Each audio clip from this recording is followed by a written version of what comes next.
that was that. And this is story time. Let's go to Thomas and Friends Lost DVD.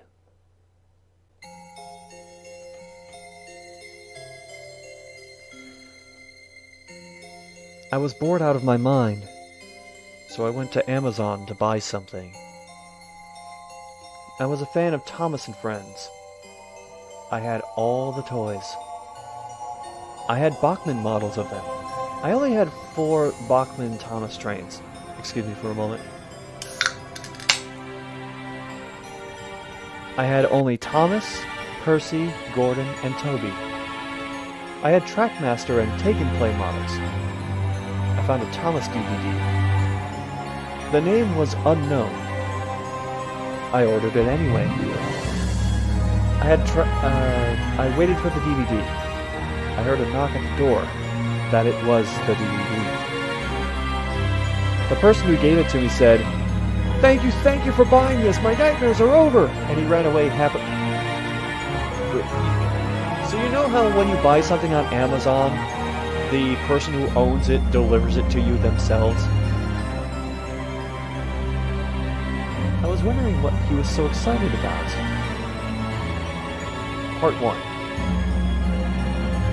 I guess that was just the prologue.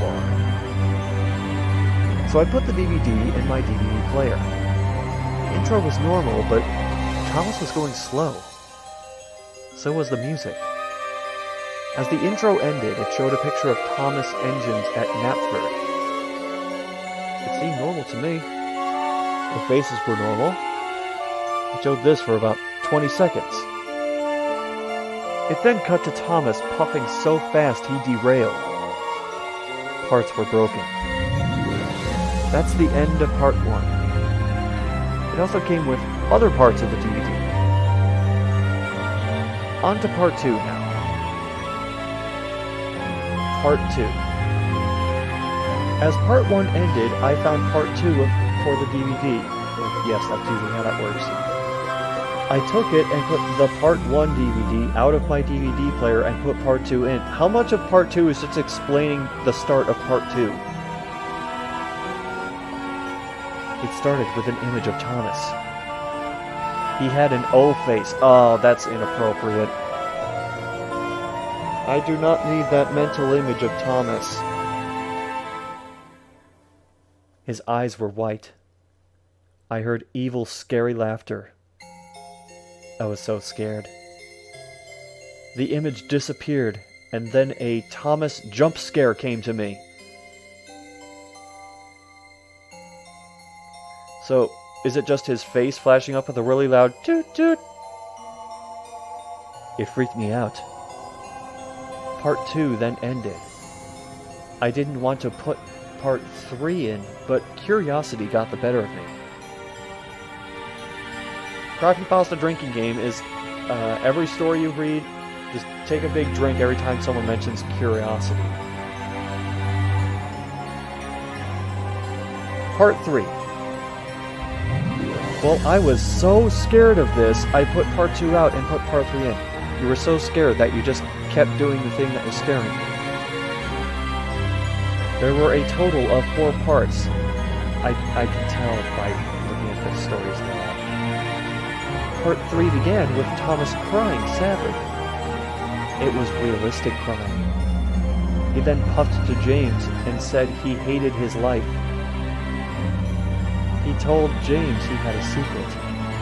His secret was he wanted to never go to Sodor again. What? Why would Thomas do this? He ran away crying again. Part 3 ended. Part 4. Well, this was the final part. I took part 3 and put part 4 in my DVD player. It began with Thomas speeding so fast. He fell off a cliff and died. Part 4 ended. Well, that was short, but that's all the DVD had. What happened to being scared by any of this?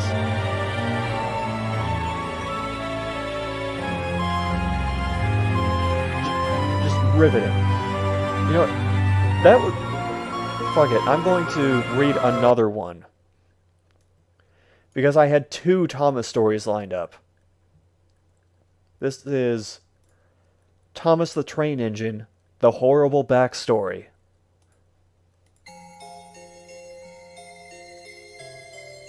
The truth about Thomas the Train. We all know about Thomas the Train, right? Is he related at all to Thomas the Tank Engine? Did we ever even got his backstory? No. He haven't so far. So this is my theory about Thomas the Train Engine. We haven't noticed his nature. He seems innocent enough, but that's what the show wants you to think. Thomas the Train has Angel Man syndrome. Or is that Engelman syndrome? He never was happy. He's pretending to be nice. Sometimes in the show, you can see his expression change rapidly. He has... Holy shit, this is a long word. Lymphangioliomyomatosis, which messes up his factual area. Think for a moment about this, and look at the facts. Look at the facts! Well, the fact is, you're just some random asshole spewing bullshit on the internet.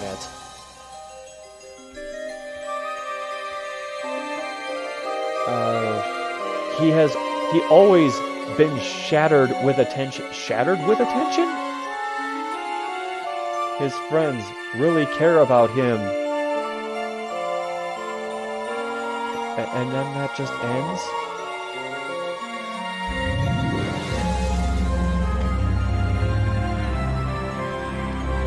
So, what I got from this, and thank you, Carlin, for the idea, is that Thomas the Tank Engine has a genetic disorder, can't control his face, and thinks he's Kurt Angle. So Thomas sounds awesome.